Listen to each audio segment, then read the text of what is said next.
Do you ever notice how quickly your mind moves past your progress?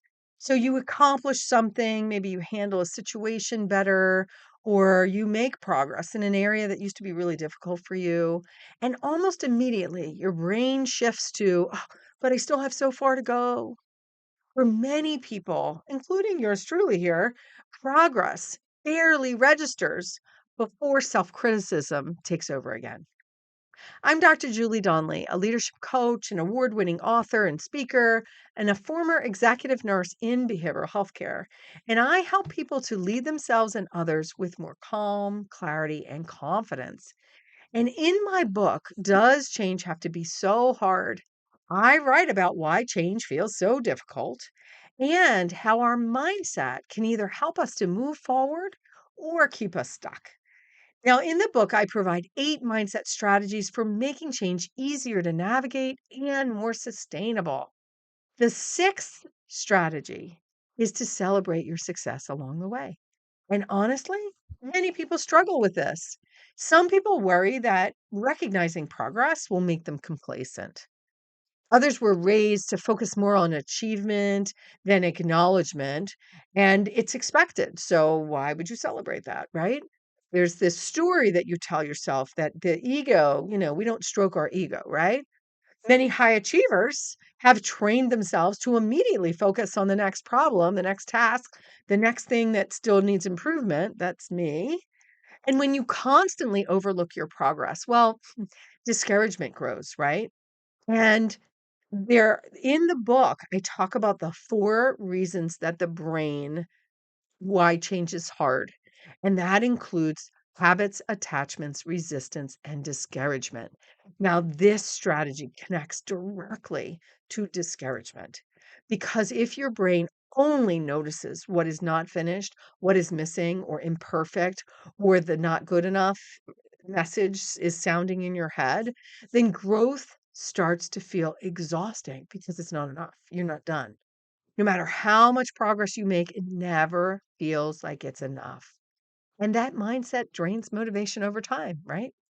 It also affects our confidence because confidence isn't built only through achievement, it's built through recognition.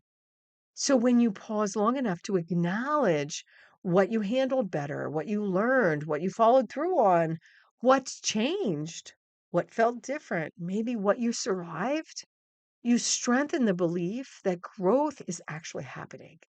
And that matters psychologically. Your brain pays attention to what you repeatedly reinforce. So if you're constantly reinforcing inadequacy, your brain becomes trained to look for flaws. But when you intentionally notice progress and effort and resilience and growth or healthier behaviors, you create a different internal experience and you begin building momentum instead of constant self judgment. That doesn't mean you stop growing. It does not mean that you ignore areas that still need attention. It simply means that growth becomes more balanced and sustainable. And honestly, many people are far harder on themselves than they would ever be on someone they care about. If a friend made meaningful progress, you would encourage them. You would notice the improvement and acknowledge the effort. But many people deny themselves that same support internally. And over time, that creates emotional exhaustion. We're tired. And this matters so much in leadership as well. And I talk about this in my book, Leading at the Speed of People. I have a whole chapter on appreciation because leaders who only focus on problems create work environments where people feel unseen, discouraged, or never good enough. When people grow more effectively when progress is recognized and acknowledged, not just when mistakes are corrected.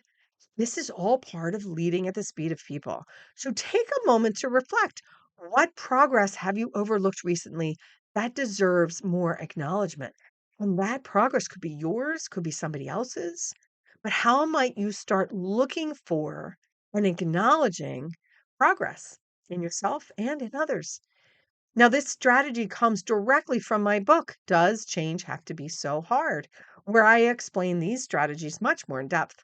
To learn more, you can visit my website, drjuliedonley.com, or you can search for Does Change Have to Be So Hard on Amazon or in your favorite bookstore.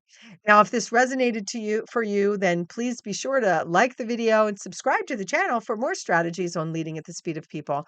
And by all means, share this with someone who is going through change right now and who could use the support. I'm Dr. Julie Donley. Till next time, happy leading.